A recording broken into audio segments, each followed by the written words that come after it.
Yes, thank you for the invitation, first of all. I will start by explain where I come from, meaning that as you have introduced me, I'm Executive Director of the Center of Excellence in Sustainability in the American College of Greece, and I'm also Assistant Professor of Environmental Science in the American College of Greece. So my perspective is from a different angle, from the angles that were presented before. So I come from the academic and research perspective. But I don't want to talk about academic research, which is not applicable. I will talk about applied research, research that has been implemented in several parts of the world. So I will pick from words from, I think, almost all of our speakers. And I will start by saying that I would like to talk about adaptation to climate change and resilience, increased resilience. There is a lot of discussion about how we are going to eliminate the increase of the average temperature. However, we also need to take adaptation measures yesterday. We don't know when the next disaster or the next extreme event is going to happen, and we have to be prepared for that, and we have to prepare our cities and communities. So in order to do that, we don't need to reinvent the wheel. We do not always need to go to very high-tech measures. We need to revisit traditional techniques, enrich them with the current knowledge that we have today, and make them applicable for our cities, villages, communities, and rural areas. And I'm referring to the nature-based solutions. The nature-based solutions, as the term is indicating, are solutions that they mimic nature, both in their function, but also in their appearances, and of course in the benefits they have. They have holistic benefits. They are the most sustainable systems from all aspects because they treat the problem from many different angles, and also they take into consideration the benefits to the society, something which in many cases where we leave a little bit behind.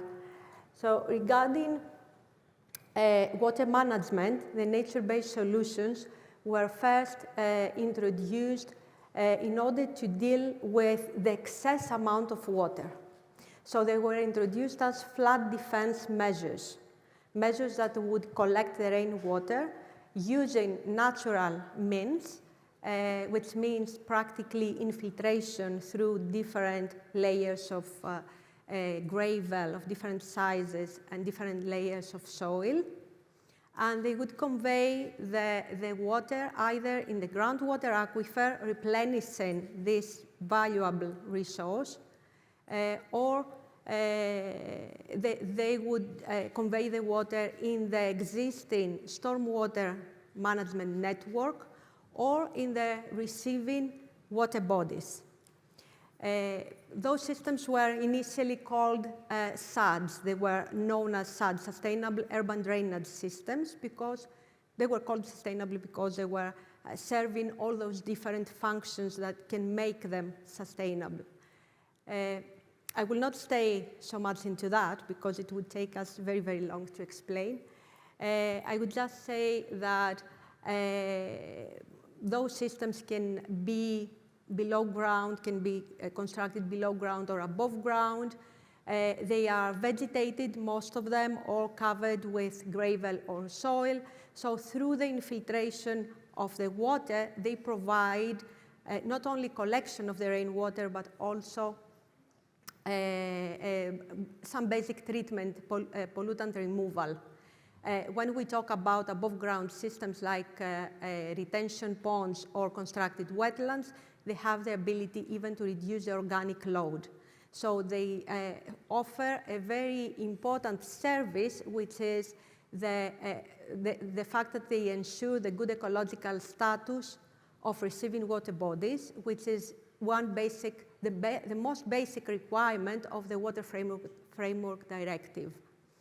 And of course, nowadays they have expanded to include the storage facility for water reuse. So we have water which is treated to a very good extent that comes from rainwater, and it is ready to be reused for secondary uses, like cleaning the city, as they do in Porto, or irrigation, or firefighting. So practically, we create a new resource for water. And of course, as I said, being systems that they are vegetated, they are covered with natural material, they have a lot of benefits for biodiversity, for amenity, for recreation. So we have to think in new and different ways. Fortunately, European Union has realized that in the latest years. So nature-based solutions are prioritized in funding schemes under the Green Deal and under the Horizon programs. So I think we are heading towards a more optimistic future if we try really to become more sustainable also in practice. There are constraints in the implementation, especially related to land take in cities and also to retrofitting those systems in densely built environments. But I believe we can overcome, as I said, if we go towards the direction, this direction.